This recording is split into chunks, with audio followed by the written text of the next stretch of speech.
Range script loaded, you can now press escape, select, choose slot, and pick your aircraft.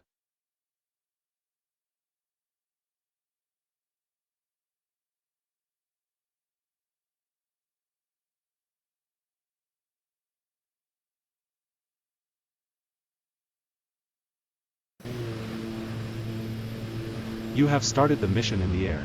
Increase the throttle lever up to cruise power. Use trim to level the aircraft and navigate towards the Lake Aktanizovsky Liman, on a heading of 335 degrees.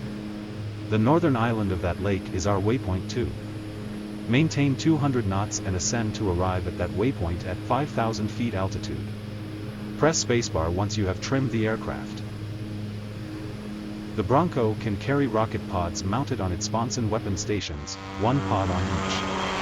It cannot mount rockets on either its ventral or wing stations. It can use rockets of two basic types, Hydra of 2.75 inches on either M260 or LAU-3 pods, each with 7 or 19 rockets respectively. They can have either high explosive anti-tank, or smoke warheads. Practice rounds are also available. The other type is the Zuni Mark 71 of 127 mm, on LAU-10 pods with 4 rockets each, fitted with high explosive fragmentation warheads. For this training mission, we will practice the use of 2 different rocket types. On the inner stations we carry 8 Zuni Mark 71 rockets, while on the outer stations we carry 38 Hydra M151 high explosive rockets. We will use a weapons range that uses objects created by the 476th Virtual Fighter Group, and a weapons range script developed by the user Sirabob, that will allow you to gauge your accuracy and monitor your progress. On this mission, you will have to fire your rockets onto the target circle located on the north side of the range. Perform at least 2 passes over the target, 1 for each rocket type. Perform the passes on a west to east general direction, so that the mission logic can keep track of them. You can make as many passes as you want, while you still have rockets left. You can access the attack statistics at any time, by calling up the F10 option of the communications menu.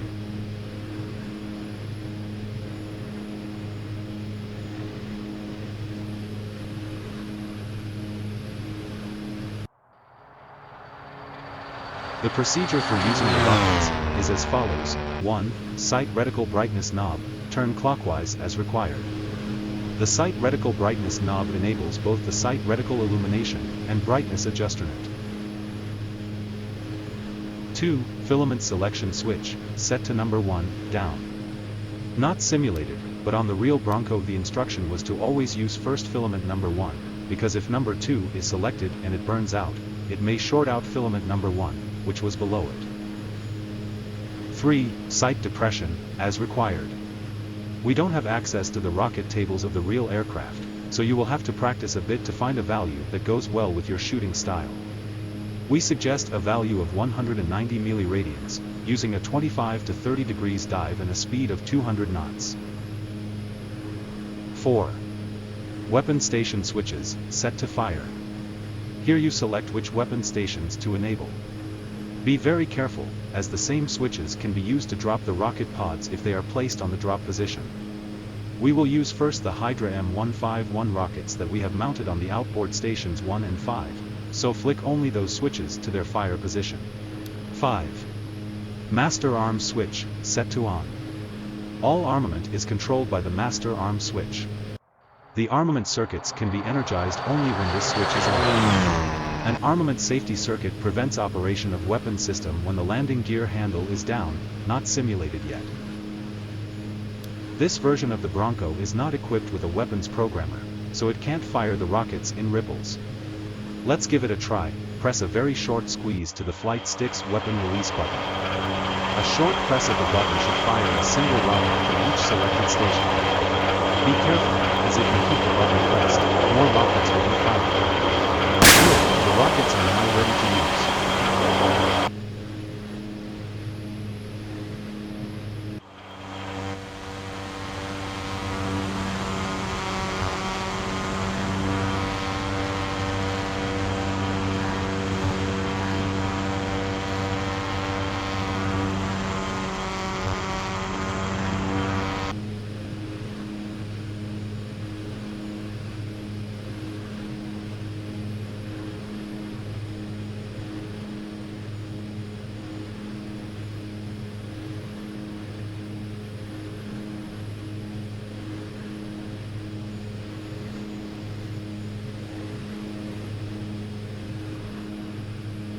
Up ahead is the Lake Aktinizovsky Liman. The northern island of that lake is our waypoint 2.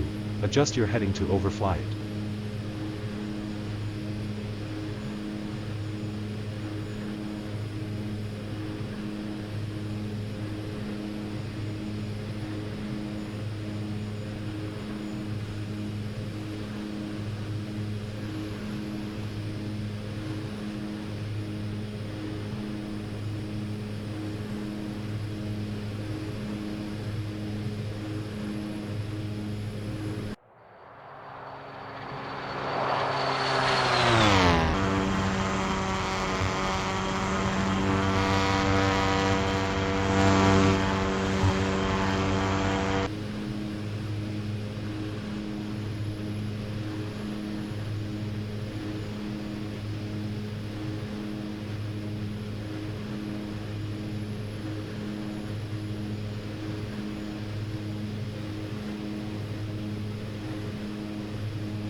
We have reached waypoint 2, turn right to enter the weapons range on a 90-degree heading.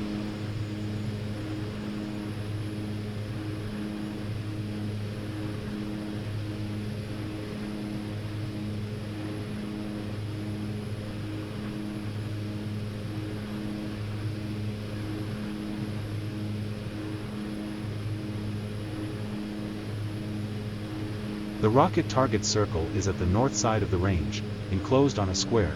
Don't confuse it with the bombing circle, which is pointed by a long arrow. Begin the dive, keeping the targeting reticle centered over the rocket target. Wait until the sight center dot is over the rocket target, then press the weapon release button on the flight stick to fire rockets for as long as it's pressed.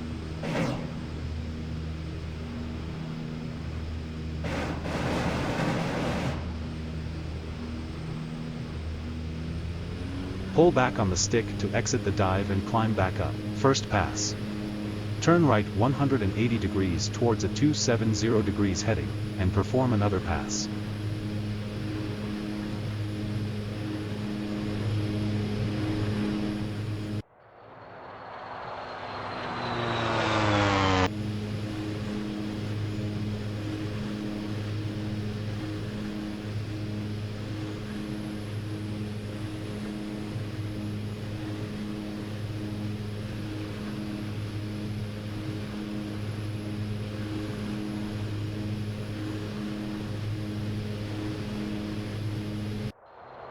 Start climbing back to at least 3,000 feet, before attempting another pass. If you are out of Hydra rockets, set to safe the outer stations, and set stations 2 and 4 to fire, to arm the Zuni rockets for the next pass. The Zuni requires more depression than the Hydras. We suggest 170 milliradians.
Pull back on the stick to exit the dive and climb back up.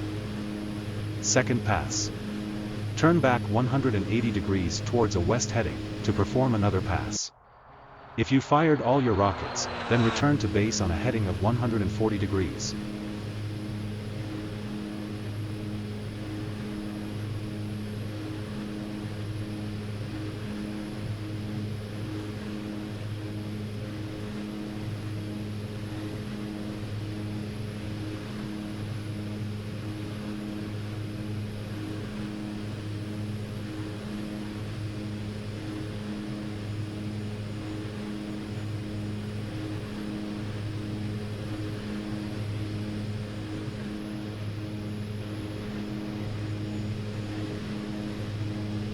The heading towards Anapa airbase is approximately 140 degrees.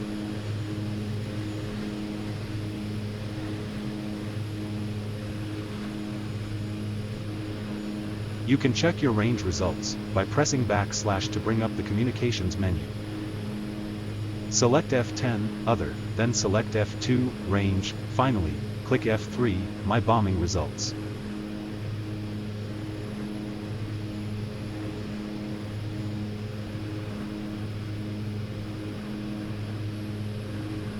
On real conditions, we would return to base with our empty rocket pods still attached, so that they can be reused later, but as this is a training flight, we will now learn how to jettison them on an emergency. 1. Select weapon stations. Select all stations you want to jettison, on this case, 1, 2, and 4, 5, set their switches down, onto the drop position. 2. Press the weapon release button on the flight stick. The rocket pods will be jettisoned. If you want, you can first press F2 to go into external view, before pressing the weapon release. Press F1 to return to cockpit.